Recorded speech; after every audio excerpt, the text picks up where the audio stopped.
Welcome to Big Deal, a weekly podcast deep diving into the lives of emerging and established tattoo artists. Listen in as we dig into origin stories, industry hot topics, and what it takes to survive in the world of tattooing. This is Tattoo Shop Talk. Join your hosts Shawn, Hedley, and Dave Allen every week as we host a new guest.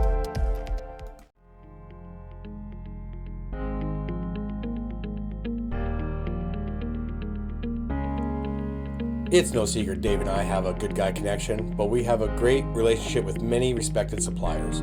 Working with Lucas Ford at Classic Tattoo, I saw firsthand the blood, sweat, and stress he went through building Good Guy. Creating products for your peers is no easy task. With many to critique any small missteps, including myself, tattooer owned and family operated since day one. With Lucas, Rob, and Natalie at the helm, you know exactly what you are getting. High quality products, fair prices, and excellent customer service. Shop, support, Good Guy.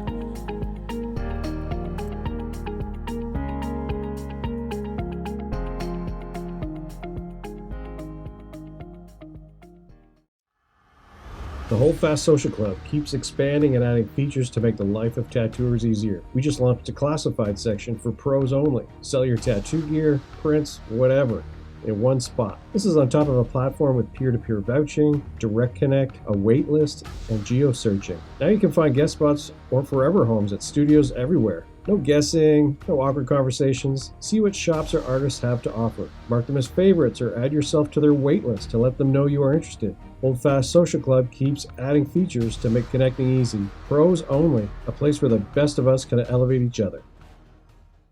Better? It sounded like there was a that's much clearer. Actually. Yeah. So I'm sorry to make you. Can we make you? It's because they're Bluetooth, I think. Can we ask you to start again at from the top where you got your start? And, So when I was maybe 14 or so, I wanted to be an animator for Disney, and my mom had a friend she went to school with, and she thought, I'm going to call him, and he's going to tell you what you need to do to be able to, get into that field. And so he shows up, and I'm all excited, and he was like, don't do it. It fucking sucks. I hate it. It's like a factory. There's no pride in your work. Everyone has to the guy that draws hands only draws hands, and then someone else only draws trees, and you never get to have that like artistic fulfillment, and there's always someone telling you what to do, and you just work in like a cubicle, and he goes, it sucks. So I started thinking like, that's not what I want, right? So I had this like mental list in my head. I want freedom. I don't want to work for anybody else. I want to have fulfillment in my work. I want to be able to travel and have a fun life. So for a couple of years, I had this like little list in the back of my head. And then I'm working my first job at I was like the ice cream girl and dishwasher at a diner. And nice. I would buy tattoo magazines, like when I was skipping school. And I would go and I would draw the tattoos out of them just for fun on my break. And someone comes one day and says, that you should do that. And I remember going like, oh, it checks all the boxes, so I got really excited about it. And then I started in Oregon, and the laws there are a little more strict. So for some reason, I think my mom had the idea of calling the health department to find out what I need to do. And there you have to be licensed to tattoo also, and you have to be licensed to be able to teach somebody. So I had a list of the people I could choose from, all these shops. Oh, wow. And so at 17, I went to every single one of them that I could get to and was told no. And so then I started thinking, well, there's this one place I went to, and I didn't talk to the owner. So I'm going to go back. And that was C-Tramp. So I went in, and he's like, I'm not going to apprentice anybody, but come back tomorrow, we'll have lunch. And so young me was like, that's a maybe, So I came back the next day for lunch, and he's like, I'm not going to apprentice anyone. We'll see where I am in 6 months. And I was like, that's a yes. And then by the end of lunch, he goes, come back in 2 weeks and we'll talk. So I came back the next day, and the next day, and the next day, and the next day. Hung out, started, because that to me was like, oh, that's okay. I got that. I'm just gonna bother them till we get started. So that shop was open from noon to 2 a.m. So I would just hang out as much as possible until we could get started. Yeah, it was a really interesting time. And Portland's kind of, Portland's a little weird, I guess. So it was really exciting for me to be in the shop at 2 a.m. and there's all kinds of like crazy stuff that's going on. Even the little 7-Eleven down the street, they would call the theater. So the guy that taught me was Don Deaton, and then the guy that taught him was named Rio de Janeiro. And that guy happened to be back at working with Don when I was an apprentice, so I got the two of them. And then Rio's dad was a tattooer also, so he's got there's all this good history there. And then Amazing. the shop used to be, I believe it used to be Burt Grimm's shop, so the whole shop was just covered in old Burt Grimm flash. It was a really cool place to start. So. No doubt. Yeah. So how long did he run you through the gears for before he actually called you an apprentice and actually started showing you the ropes? Well, I'm not sure. It's a little blurry, and I think that's because I was just so excited to be there that I was just like, I was just stoked that they'd even let me hang out. So it probably wasn't that long. He probably like said like officially like, okay, I can apprentice you, but the agreement was there was no place for me to work because he had a full studio. He's like, I can teach you, but I can't offer you a place to work, which was fine. At least it's something, you know? Yeah. So I want to say that we actually started officially maybe like a month later or something like that. But it was a really cool experience. And having Rio there was great because I think Rio took the reins for a lot of it too. You know, we'd have, like 17, I just turned 18, I think the week we started my apprenticeship. So 18 years old, and we'd have tattooers come from other places traveling through, and I'd be so excited to like talk to them. And I just loved the whole, everything, you know? And Rio would come out and go put your machines together. And I go, I already put them together. Cause they taught me to build them. So I already put them together. I took them apart, go put them back together. And they'd be like, oh, I used to love doing that. Yeah. You feel warm and fuzzy thinking about it, but like as a kid, I was like, oh, again, So they taught me how to do, needle making and all that stuff. Although the funny thing is, so I went from there to my first, my first actual shop, and I worked with this guy there named Robert Egbert, who I also worked with at Slave to the Needle years later. And I asked him one day, like, which needle setup should I use for this tattoo? And he goes, I think, I'd use a mag. And I said, what's a mag? And then the look on his face made me think there was something really important I had missed. So he taught me how to make one, taught me how to use one. And Robert was actually the first person I ever saw put a whole piece of flash he photocopied and ran it right through the stencil machine. It was an eagle. He didn't want to like make an outline. I remember being like, oh, you can do that? You can just run the whole thing through? Like little young me, my mind was blown about being, very Young people have it so easy now. Everything is just there for them. Totally. Yeah. So, the apprenticeship was really like a really wonderful start, and it felt like really kind of like a magical time in my life, like I look back at with just super fond memories, and it's like I met a lot of really great people even just starting in the first shop. And then after that, I moved around quite a bit. I was one of those people that didn't really stay put. So how long were you in the Portland area tattooing for after your apprenticeship?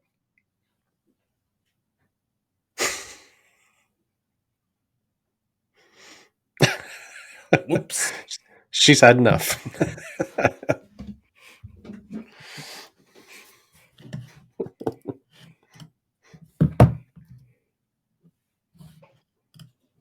Oh, hey. There you are. Hi. Hey. Oh. All good. We're still recording. Yep. How long? Yeah, you were moving around a lot. How long were you in the Portland area tattooing for after you finished your apprenticeship at Sea Tramp. Sea money. Sea. I was probably only there for another year. And I worked in a couple of little shops there. You're frozen. Oh, don't worry if we freeze. Keeps going. Oh, Also frozen. yeah, we lost her again. No. I should see if she has a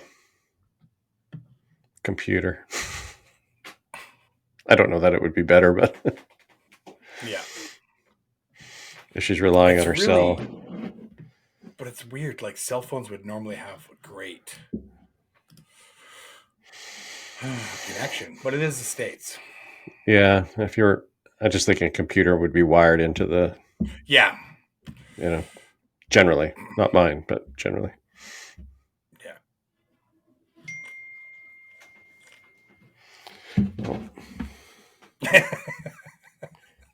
Is it me? Yay for American Wi-Fi. Is it mine? It's my Wi-Fi. Yeah. Yeah. Oh. What are you on, Verizon?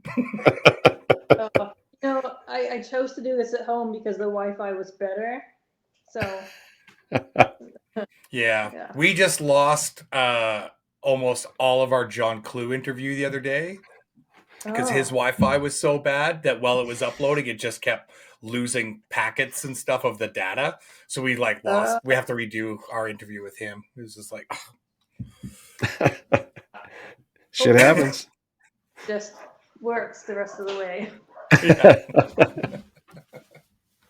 All right, so you were bouncing around Portland for about a year, and then you left. About a year, yeah. And I remember talking to Terry Tweed. Terry's awesome. So cool. So he was so cool, and I remember being really a little self-conscious about having moved around a little bit and not finding something I liked. And he said to just keep moving around, and eventually you'll find something, and you just won't want to leave, which I thought was really sweet. So I went from the Portland area to Sacramento for a while, and maybe about a year or just under a year, and then I started traveling more, and I went to Colorado for a little bit, and then I just traveled around doing guest spots. I ended up in upstate New York, and then I was coming home to Portland for Christmas, and I got in a car accident, so I stayed in Oregon for a while to heal, and then I went to Southern California. So I had someone I worked with at one shop that said, hey, I'm working for this big name tattooer in Southern California, and he's looking for another tattooer. Do you want to go? And I was like, yeah, totally. Especially 20 years old, something like that. And I was like, yeah, definitely, I want to. I traveled down there, and then I realized it's not for him, it's for his wife, who opened the shop while he was out of town. And so, yeah, not the same. And I went to work there, and she was like, did you find an apartment yet? And I said, yeah, but I'll probably get a hotel for a couple nights because it's not ready. And she goes, no, just sleep in the shop. There's plenty of room in the shop. Don't spend your money. In fact, we'll all sleep in the shop. It'll be like a slumber party. We'll get to know each other. We can watch movies. Okay. I was like, okay, that sounds fun. And so I come out of the bathroom that night, and I've got my pajamas on, and I just brushed my teeth, right? So I might as well have had pigtails and a teddy bear. And I remember walking out to the counter, and as I'm coming around the corner, I realized the whole countertop is just meth. And I remember being like, is that really happening? And I'm still walking around the corner, shocked and confused, right? And then I see my new coworker, we're making eye contact, and I'm like, is this really happening? And as I come around the corner, I realize he's got a bright red t-shirt and bright red chucks, no pants, and he's jerking off, and there's porn on the screen. And I just remember thinking, I'm really naive. I thought, a little bonding slumber party. Oh my God. So I didn't stay there for very long. Wow, you stayed at all is amazing. I just about to say, wait, you stayed? I didn't know what to do, honestly. In that moment, I was just is that really happening? It just kept getting worse. Every corner I saw just was worse. And then, let's see. I worked at another shop in Long Beach for just a moment while I finished like my, getting out of my lease, and then I went back to upstate New York for a while. I worked in Massachusetts for a while, in Bridgewater. I really moved around a bit. And then How did you make the connections to go to those shops? So how do you end up in California, but then how do you end up in New York and Massachusetts? the Reed Street Forum. Sweet. Yeah. The original one. Yeah. Yeah. The guys from Bridgewater I met on the Reed Street Forum. And then some of the guest spots I had too were all from that. So Oh, cool.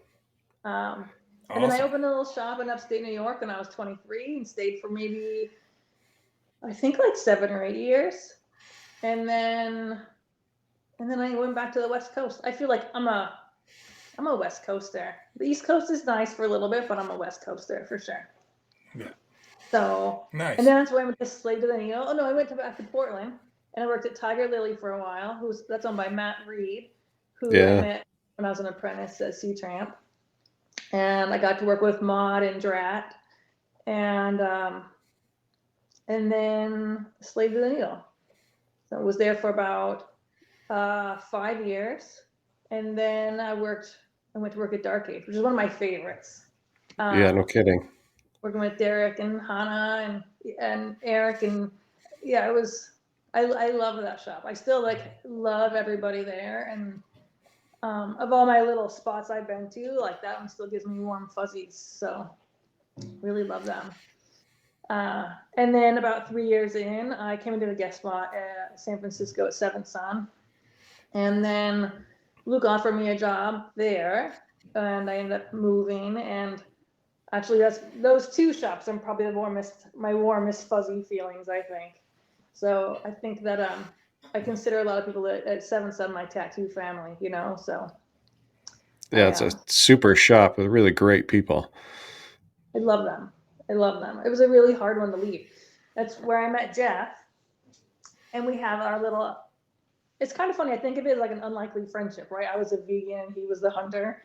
And he'd be like, would you be open to listening to this podcast so you can understand my thoughts on hunting? And I am open to other people's points of view. So I would listen to that. We'd have these good conversations about things like that.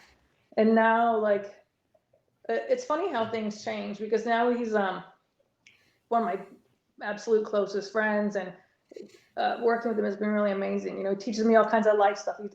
He bought me a smoker for my birthday, so I've been learning how to barbecue and things like that. So You're eating meat now? Mm-hmm. Yeah. So he won.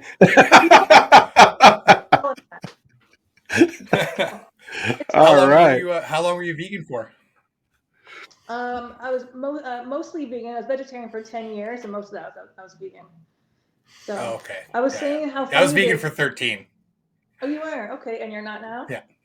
No. What's your favorite cut of meat? I just really like a steak. I'm just like a steak. When I first broke veg, we had a guest artist named Mara working at the shop at Seven Sun, and we were going to go to dinner, and I was like, Mara, I want a burger. And he goes, oh, like a veggie burger? And I went, no, I want a burger, like a bloody, juicy burger. And he goes, wait, when was the last time you ate meat? And I went, like 10 years ago. And he was like, okay, we can go, but wait, we're going to go to the Brazilian steakhouse. We'll all go. It'll be fun. The whole shop, everyone was, all the significant others, and every time they came around with a little card, I'd go, I want some. And then Julia sat across from me laughing the whole time, because she's like, oh my God, another? And I was like, I know, it's so good. It's so good. When I decided to break vegan, I was like, you know what? I'm just going to go all in. May 1st of last year. Yeah. I went raw meat right out the gate. You did? I ate a raw steak for my first meat in like years. Yeah. You just And went. then it was like raw liver, raw kidney, raw for a whole month. I just went Wow. raw, just meat. Yeah. It's like Yeah, 100% one way to 100% the other way. Which pretty much defines Shawn's life. If you want to know anything about it. Yeah. I joked around with a friend 100%. of mine on it. Meaty Monday. It was like a holiday kind of, you know? I was like, oh, no, that's Meaty Monday. I was telling Jeff too how funny it is. Like as we get older, you know, when I was younger, I had an idea of who I thought I was, and as I get older, one of the cool things is that I don't know what I'm gonna like later, and sometimes I find myself liking things that I used to not like at all, and it kind of blows my mind. It's like kind of cool. And when I got to San Francisco, I was a powerlifting vegan, right? And then here I started doing jujitsu and eating meat, and all of a sudden I'm grilling meat on my patio, listening to metal, which is not something I ever did. And I was like, who am I right now? I came out of the gym one day and there's like a new Tacoma, and I was like, wow, that is one sexy truck. And I'm like, I like trucks now? When did that happen? Well, you are from Portland. I mean, Portland, Pacific Northwest is pretty Tacoma country here. Yeah. The new ones are so nice. Oh, I know the grill on them. Fuck. Yeah. I had a Tacoma years ago, and I'm like, oh, no, I think I want another one. They're so nice. Yeah. Just walking around picking meat out of your teeth, like, yeah. I think I need a truck. I know. One of my best friends listens to metal, and I've never gotten into it. And I texted her one day and said, I've been finding myself drawn to music I wouldn't normally listen to. Can you send me a metal playlist to see if I can get into it? And in all caps, immediately she said, I've been waiting for this moment my whole life. And then she new playlist immediately. Amazing. There is a time and a place for it. So what was your musical taste then? Everything. Like what were you but mostly metal. listening to? Yeah, everything. Oh, but, see? you know, I'm like mostly everything but country. Yeah. Okay. I was there too, and lately I've heard a couple songs that it's like Same. Yeah. I like it, you know. I listen Yeah. to it, like slowly moving in on my Spotify playlist, and I check the genre, and I'm like, oh, country, weird, okay. I like it now. Yeah.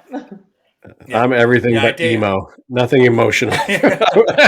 Not that way. I mean, it could be like blues emotional or metal emotional, but not emo. Hilarious. That's fair. Hilarious.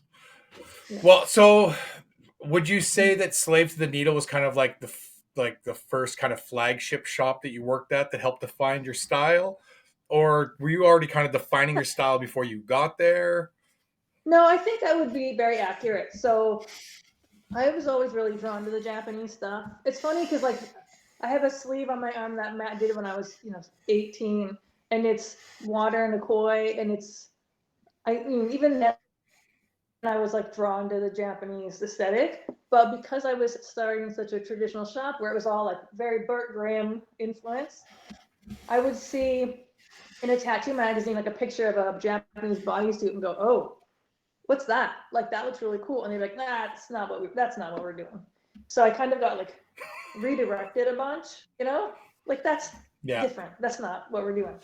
And then I really wanted to learn about Japanese tattoos and that style, but I didn't know anyone who did it, and I didn't know how to find the information. Like we didn't have Instagram and things like that, so trying to find it was difficult. And I think there's this for years I didn't know how to learn it, and then I remember like a couple of things that kind of set me in the right motion so I could learn how to find the information I was looking for.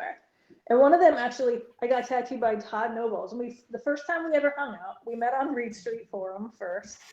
And I got tattooed by him at a convention in New York in 2002, I think. Yeah, 2002. And then he took me to Kinokuniya because I was like, I want to do Japanese style, but I don't know where to start. And so he pulled all these books down into a tower. And he goes, any of these? And I went, okay. And I took the whole tower. all of it. I think I spent like $800 on books that day. And then I had friends, my friends that were also at the convention had to help me carry my books home, you know? Like I bought some, you know, the first start, I didn't even know where to start. And then when I went to work at Slave to the Needle, you know, Aaron did a lot of Japanese style stuff, and he had some guest stars that would come out there, like Mal from Japan would come out, and it got me started in that, you know, taught me more where to find things, how to get places, and that's when I started going to Japan too, is when I worked at Slave to the Needle. So kind of opened the doors a little bit to that style. Yeah. Man, remember those days, Dave, where we could buy a stack of books for $800? Fuck, now it's one book. No. I was just looking at a book the other day, and it's like, oh, that's only $250. That's not bad. Oh no, wait, that's 250 euros. Yeah. No. I went to Tokyo years ago, and I brought an extra suitcase. I came home with, I think, $2,000 worth of books. I was just like shopping constantly. Yeah. I went the first time I went. A friend of mine I worked with at Slave to the Needle. He said he wanted to go. He's like, I can't afford to go. Can you loan me money for the trip? And I said, I can loan you money for the trip if you help me carry my books home. And he laughed and was like, okay. I was serious. Yeah. So your bag. I pull out of my bag, and then he's like, "How are you gonna get those home?" And I was like, "You." Yeah. Totally. He's like, "You were serious?" I was like, "Yeah, I need you to help carry my books home." The whole way home, amazing. This is ridiculous. Yeah. So cool. Yeah. I go to another bookstore. Right. You're like, yeah. He goes, "You don't need more." I'm like, I do. Yeah. Me and Dave were in a bookshop in LA with Jay Schroeder. And we were just grabbing so many things. But then it was like, Dave's luggage got lost on the way to fucking LA. I did only a carry-on. So I'm just like, we're taking all these books back. And then it's like, what do we put back? And then we found like poster books. They're huge. So we're like trying to figure out like, how can I get this giant book on the plane? Can I take this as a carry-on? And it's just like going crazy. It's like that was the first time traveling where I didn't actually leave with a bunch of books just because of the way I traveled. I was just like, and then look, it's 15 years later, and I'm talking about it because I regret it. You know, we were pretty fortunate in Vancouver though, because we had a large Japanese community there. So there was a lot of used Japanese books, and there was a new Japanese bookseller as well, Sophia Books. Yeah. And they clued in pretty quick that tattooers were looking for specific books and started importing them. So and they would help us. Yeah, they would help us like look through catalogs, because it'd be like, I can't read any of this stuff. But that's when I started learning also that a lot of books were being sold with just new covers, but it was the same book, you know? So you end up buying, I'd be like, oh, I'll order all these 3. And they're like, okay. And you order them, and it's the same book. Hardcover, soft cover, different cover. It's like, Yeah. But they were only $50, right? Now it's like crazy. Like, you know, I still have 2 copies of the Demons book. And I remember buying that brand new for $40. And it's like, you see them once in a while. It's like, people are like, I'll give you $500 for that. And I'm like, no. Yeah. Yeah. We found this bookstore. So the first trip I did was a Gomi Neko tour with Crystal. I did one. What's that? You did? I did one as well. They were great. Did she take you? Did you go to Osaka? No, we didn't go to Osaka. Sadly, because I love the Osaka theater woodblock prints. The versions from Osaka I prefer over the Ito ones. Yeah, they're nice. She took us to this little alley that had these bookstores where it was just stacks, like on the floor, like stacks and stacks. And so we just got to go like flip through them all. And it was, I mean, that's the trip where I made my friend carry my books home, because I was like, I'm yeah. You walk out as many as you can carry. Yeah. Yeah. Oh yeah, I regret not doing that. Oh, that was a fun trip. There's nothing like a crew of tattooers going through Japan and just wreaking havoc everywhere. Like, it's so fun. Oh, we discovered that you could buy sake in the 7-Eleven at about 10 o'clock in the morning. Little glass, actual glass with foil top. got on the train and everyone's like, "What's that?" And I'm like, "Sake." Yeah, totally. Pounding it down. The next time we got off, everybody ran into 7-Eleven. Everybody was drinking sake all day. Totally. We had this like kind of drink that was like a grape flavor, but it was like 4% alcohol or something like that. And it's like it tastes like grape juice. We started getting those too. Like it's great over there. Oh yeah. All 3 times I went, I was vegan, so 7-Eleven had stuff I could eat, and then you learn the hacks. Like if you have that Google Translator and use the camera, it'll translate ingredients. So cool. You just need the onigiris, the sushi triangles, all day, every day. I always had them in my bag. Yeah, totally. So, I took my little sister there. She turned 23. I took her for her birthday, and she'd never been on a plane before, never been on, travel. Wow, crazy.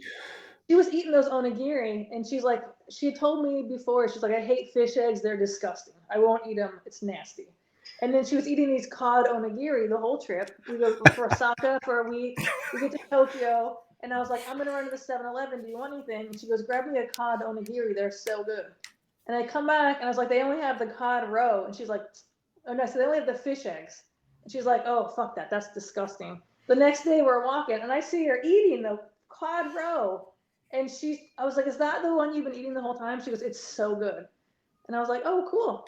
And I watched her finish it, and I was like, are you done? And she goes, yeah, why? And I went, roe means fish eggs. And she went, I guess I love fish eggs. But she would just smash these onigiri. Oh, amazing. So crazy. Oh, my God. It's funny cool. On that Going Echo tour, the first one, I had this highlighter yellow pair of sneakers that I loved. And I had found a matching hoodie that I also loved. So I show up on the Speaking tour, my language. Yeah. Crystal goes, that's fucking ridiculous. That's ridiculous. And I was like, you don't like it? I love it. She goes, that's ridiculous. But then a couple of days later, she's like, every time I turn around, I know where to find you. Everyone else is wearing black. I know all the time you got those damn sneakers on that hoodie. Amazing. Oh yeah, that was. If you're wearing that color, So the tour you did with her, was that Tokyo and Osaka, or was it primarily Osaka? We did Osaka. We were going to do the Tokyo one, and then we ended up changing it to Osaka. I think she ended up changing it. And then my friend and I were bummed a little bit because we wanted to go to Tokyo. So when I was buying tickets, I said, okay, I have an idea. Like, hear me out. We have a long layover no matter what. So why don't we pick the longest layover we can in Tokyo, sleep on the way there, and then rage for that. And then never works. It never works. No, it totally worked. We got there at 10 p.m. I already had it planned out. We took the train to Roppongi. We went to this little, kind of like a cute little Hobbit bar. This couple that was there, they were very sweet. They fed us and got us hammered.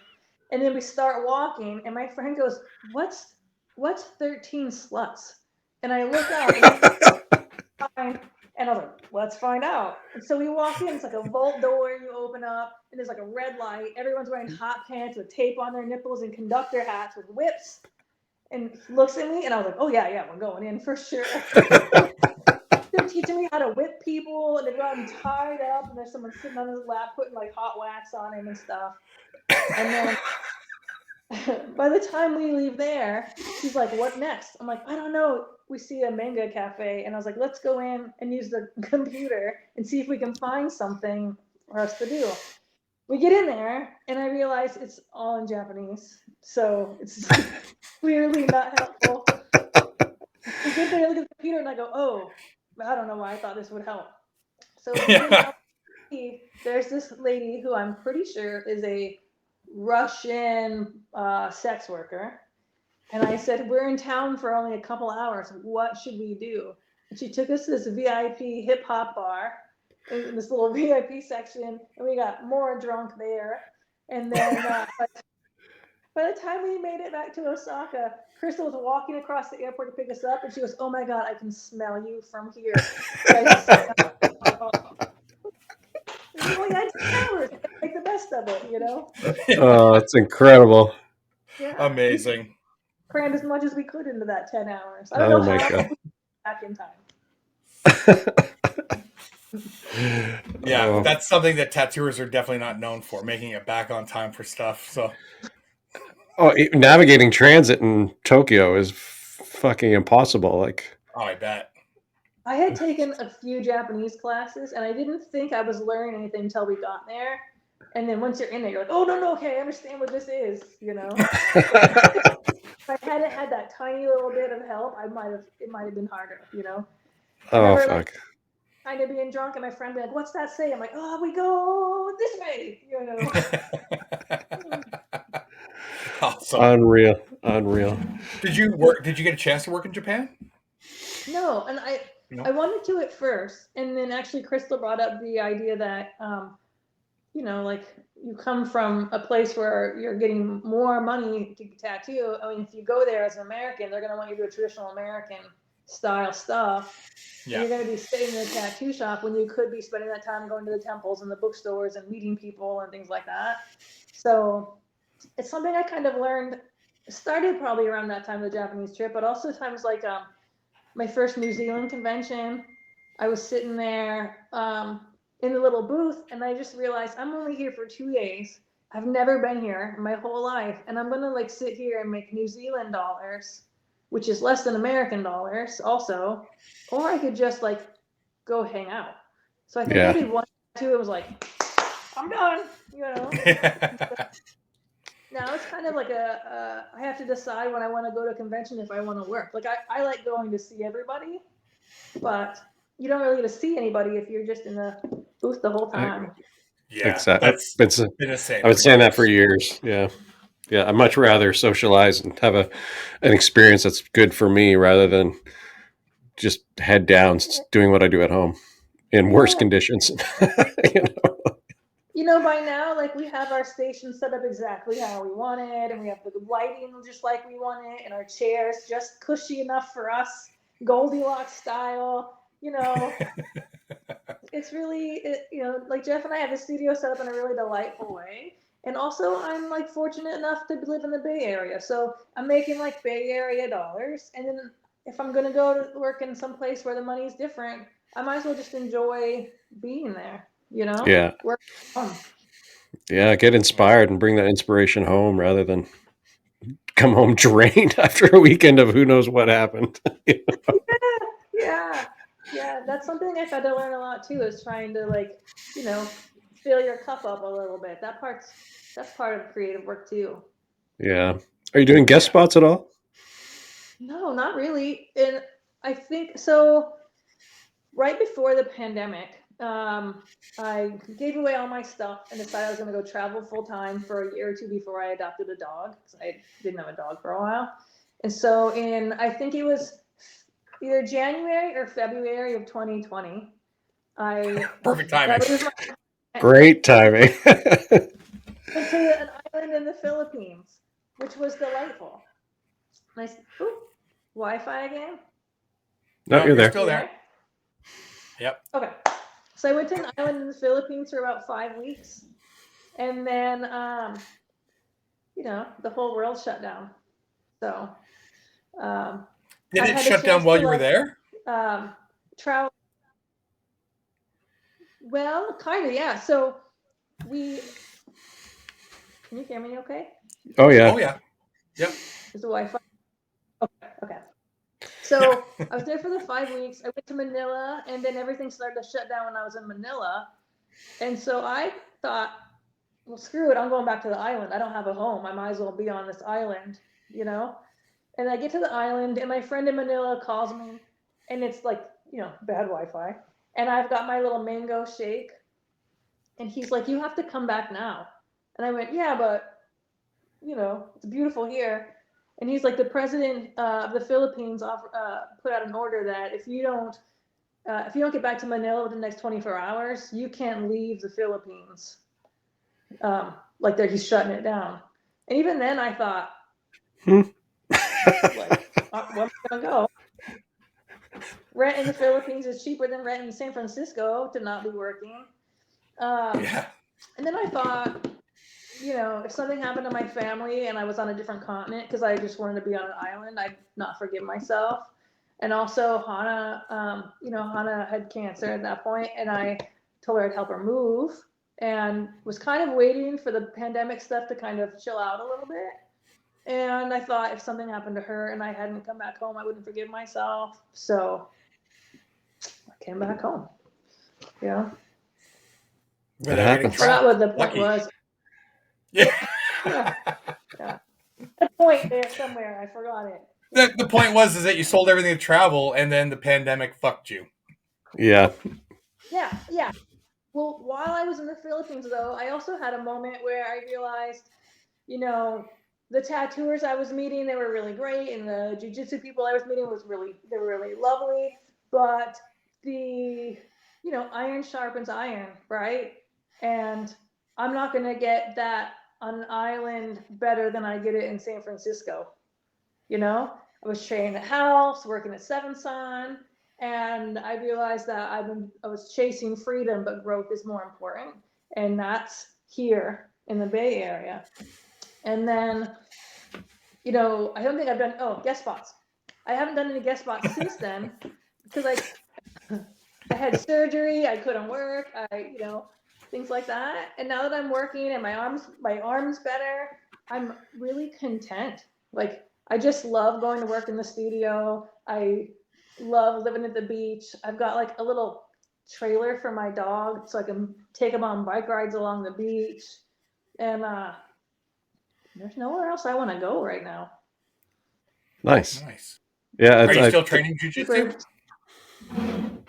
What's that? Are you still training jiu-jitsu? What'd you ask?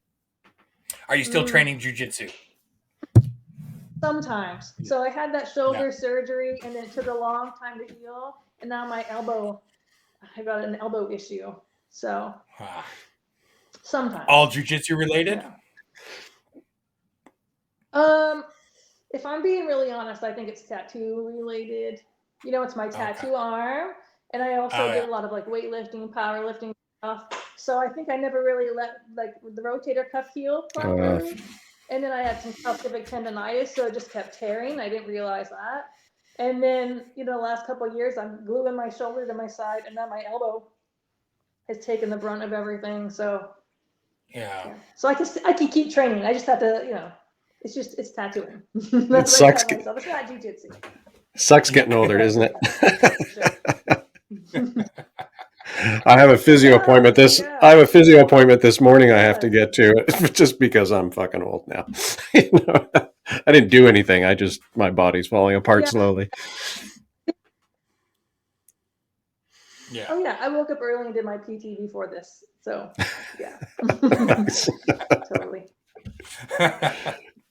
Yeah, I probably will go to jiu-jitsu in a little bit, actually. So, sorry, somebody at my shop keeps setting off my alarm because they're not smart. That's why I keep looking at my phone. My fucking shop alarm keeps going off. It's a new guy. Ownership, eh? So the studio that you and Jeff have, that's a private studio, or? Yeah, just a little private studio. It's just the two of us. And we've talked about maybe Does it have a name? getting a bigger spot. What's that? Does it have a name? Does it have a name? Does the studio have it? No. Nope. It's just the two of us. Nope. Just the two of us, kind of keeping it low key. We've talked about getting a bigger spot so we can have guest artists. It's because it's pretty tiny. It's like 2 little bay windows, one for each of us. It's like delightful and peaceful. It would be fun to have more people coming to work with us, but also we both really like how it is. And you know, when you change things change. Yeah. So I think we're both really appreciating it for what it is, and then just knowing that it might change at some point. But we both voiced that when it does change, we want to still want to do it together, you know, because it's been pretty delightful working with Jeff. Me and a friend, we opened a private studio years ago, and it was just for the two of us. And now there's 6 people in there. We had no plans of hiring anybody or bringing anybody in. And now we moved to a new location. We got 6 people, 2 part-timers on top of that. It's yeah. Well, when we left Seventh Son, Luke he's our friend, and we wanted to do our own thing, but that relationship was incredibly important to us. And so we decided that we wouldn't have any guest artists or take anybody from the shop or it would just be he and I, so that wouldn't even be an issue, And then when we moved, everybody we know wanted to come work with us or do a guest spot, and we were like, wow, we both were like, we really didn't expect that at all. We were both glad that we made that, that rule there at first, but sometimes now we're like, maybe we should have made another station for guests. That would have been really fun. So, Yeah. we might really. Who are some of the people you worked with at Seventh Son? Memorable people that had an impact on you directly. I lost you for a second. Can you ask again? What was that? Who are some of the people you worked with at Seventh Son that really had an impact on you, that you got a lot from?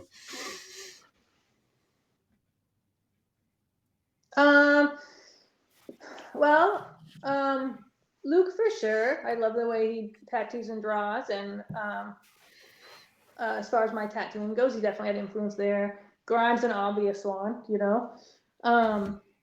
Henry also. Henry's one of those people that definitely feels like family, and I feel like he's given me all these little bits of wisdom that have changed the way I live my life, like little things in passing that made me aware of some of the things I do, bad habits or patterns I have. So he's been really like a wonderful friend to have, because he just like spits out little bits of wisdom here and there. Julia and Joaquin were there too when I was tattooing over there, and they were lovely to work with. And Julia and I would go train after work and stuff like that, and that was like super fun. Nice. Pretty much everyone. I mean, even like we had Zach, he was doing a bunch of black and gray stuff upstairs, and it's funny because I went there to learn more Japanese type stuff, but some of the things I was drawn to were, things so outside of the way I tattoo. So I found myself watching like Zach Scheinbaum stuff, or I mean, always Jeff, like even the way he like sits down to draw a tattoo, he's show me how he like blocks things out and then draws from that. And I had never really blocked things out in the same way, and now I use that all the time. So the whole group together was really a beautiful thing, like we had that table in the middle, we were all coming out like breakfast before when it was getting set up. People would finish their drawings, have their acai or whatever, and you'd pass iPads around, because we're all drawing on iPads. And just as an example, one day Henry's starting a tattoo, he's drawing his sleeve on somebody, and then Luke and I are sitting at the table, and Henry's like, hey, can you check this out and see if you see anything weird? And Henry's, Luke's like, maybe you change this, and I'm like, maybe you change this, and he's handing us the pen, so the three of us are kind of like drawing a little bit on the sleeve to help with stuff.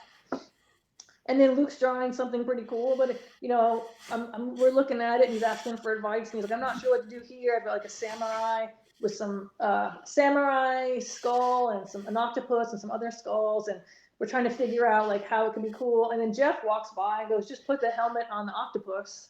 And we're all like, yeah, the helmet on the octopus. But you have like, everyone has so much experience, and it's just sharing little bits of wisdom, and it's kind of beautiful the way things come together, Yeah, it's incredible. Everybody gets stronger. A cool thing to be like, hold on, I'll be right back, and like run upstairs. Oh yeah. Like, what am I doing wrong? Or even now, I feel like I could just send someone a screenshot on my iPad. I do this with Jeff all the time. Send a screenshot on my iPad and go, does this look all right? Or like, I can't get this right. Or is this weird? And, they'll draw over it and send it back. And it's, it's a lovely thing to have. I'm very grateful. Yeah. It's so good to have that small group of people that you can do that with.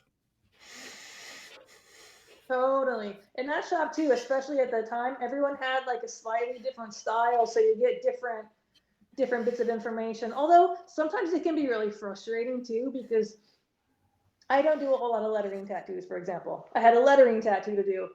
I go over to Grime, and Grime says, never connect these letters. Never connect it. It looks weird. I go right over to Henry. 30 seconds later, he goes, always connect those letters. Which one is it? Always or never. So then you got to decide which one you're going to listen to. And then they'll be like, why didn't you connect them? And you're like, I don't know. I was That sounds things, that sounds like that was predetermined or premeditated by them, like they were having one on you. They were like, you tell her never to connect the letters, I'll tell her to always connect the letters. It is something that would happen. It is. So when I first started working there, I had a client give me a thank you card. And I just put it in I don't think I even opened it. I just put it in my bag. Then I put it in my little cabinet, And then later in the day, I go to open it. And I was like, oh, weird. My client drew a dick on this thank you card. That's strange. And I said, to our shop guy, I was like, my client drew a dick on this thank you card. And Virgil's like, no, he didn't. And I was like, no, I mean, he did. Look, it's on. He's like, no, your client didn't draw it. And then that's when I realized that I work with people who will go into my cabinet, into my bag, take out an envelope with a card in it, and put it all back so that I'm confused later. Amazing. Boys will be boys. That's the best kind of shop to work in. What's You want to work in a shop where people are pranking each other, and having fun. That's a sign of health.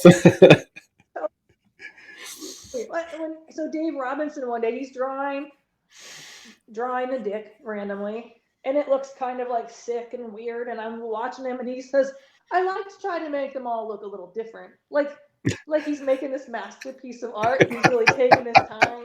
And then somehow we had these like cinnamon red hots. I don't even know why I'm telling this on this podcast. It's kind of silly, but so they had these cinnamon red hots, these like round, like those fireball candies. Oh yeah. And then somehow Jeff, hey, draw what it would look like. Somebody said, draw what it would look like if there was a red hot stuck in a dick. And so he's drawn what it would look like. It's this short little dick with a lump in it. And then Jeff pulls a piece of paper up and puts it up against him so it looks like it's his. And like, that's just a regular morning over there. Yeah. Just regular morning. Yeah. One of my favorite memories. So we had. What's that? No, go on. Let's hear this favorite memory. We had the garage was our break room, right? At Seven Sons. So I'm in there eating lunch one day. The garage door's open. Jeff has a pan with a raw steak in it, and he's cooking it with a blowtorch, as you do, I guess. And Austin is rolling a turd down the street with a paper plate, like a human turd, to get it out from in front of the shop door. Just remember being like, what a weird place, Oh. So bizarre. Just another day in San Francisco. Another day at the tattoo shop. Yeah. Dick drawings, crystal meth. The bookends to your career. Your career has come so far.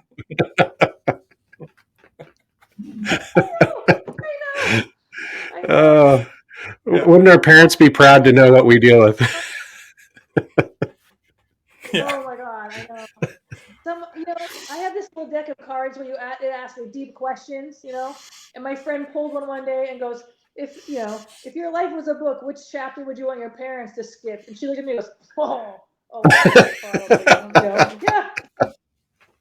yeah. Oh, amazing.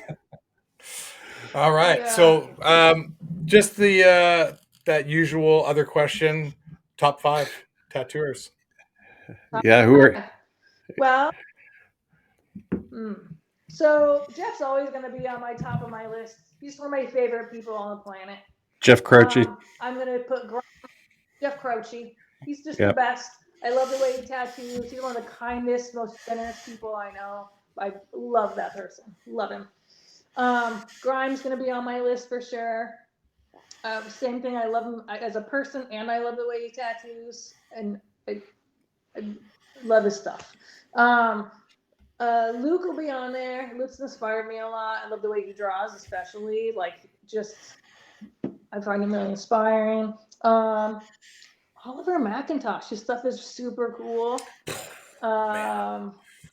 Let's see. One last one. And then I'm gonna do Claudia, I think. I'm gonna do two, Claudia and Chris. No. Why is everyone trying to? You got to take someone off your list if you're going to add somebody.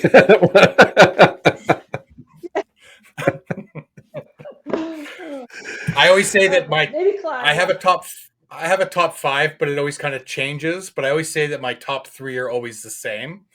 And Claudia actually would always be in my top 3. And then depending on stuff I'm looking at or working on, those others kind of rotate out. But I remember the first time seeing her work, and I was just like, holy shit. Like, so good. Just so great. Yeah, like, she puts out so Yeah. Yeah. I agree. It's so good. Yeah. So incredible. That's an incredible top 5. That is, yeah. And it's funny, nice to hear Claudia make somebody's top 5. She should be on a lot of people's top 5. She's great. Absolutely. Yeah. Absolutely. So many good tattooers now, though. It's crazy. It's so hard to keep up. Yeah. It really is. It's just hard to keep up, period. Like, even with the Instagram, it's like, who are these people? Like, it's like constant. It's always constant. And then I'll be like, oh, I need to show somebody at work. I was like, oh, you need to see this person's work, but I forgot to follow them. So now I can't find them. But I'll scroll around and I'll find somebody totally different. And I'll be like, holy fuck, look at this guy. Yeah. I think, I remember being, 20 years old, and I had the people who I thought were super cool at the moment, and now it's kind of weird because I have no idea what's going on in most of the tattoo world, but Instagram, you see pictures and you're like, where did this person come from? It's amazing. Yeah. It's just like a fire hose of good tattoos. It's really cool to see. Yeah. Absolutely. Yeah. So awesome. Cool. Dave, that was fantastic. Physio appointment. Yeah, that was great. Even with the Wi-Fi drops, that just adds to the flavor of this show. Yeah.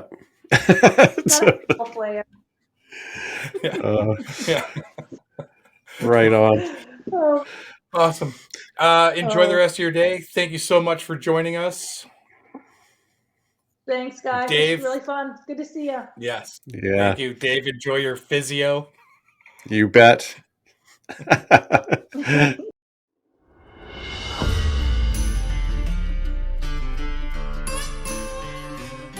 It was great getting to know Curly and this amazing guy that tattooed with one arm. The customer had to stretch his own skin.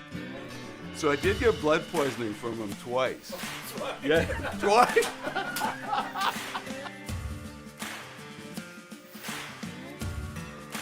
Ed Hardy brought this whole Japanese influence into American tattooing.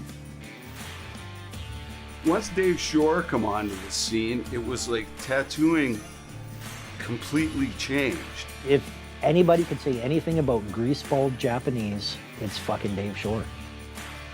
Salty, piratey, bikery, just hard not to do. Man, he'd pull in on his chopper with the tattoos and the girls, and he was just so cool, man. He captured vulgarity and pleasure and insanity and recklessness. Tattoo in the 80s or 70s, just not the same, you had to be a tough guy. I was scared shitless. Even though I was kind of a biker guy, these were bigger biker guys, I'm not totally sure you could paint the picture accurately to somebody now getting into tattooing about what it was like then. And the only reason I would say or I feel that way, though, is because they might not believe you. We had the limo waiting for him with all the lines of blow lined at the airport. This is the way we do it in Canada. In the 80s, 90s, Paul Jeffries was like the king of tattooing. It wasn't just in Canada. Am I supposed to stop tattooing? Because if this is what I'm supposed to aspire to, It's not going to happen. Each one of these old masters influenced groups of tattooers, who in turn influenced other groups of tattooers.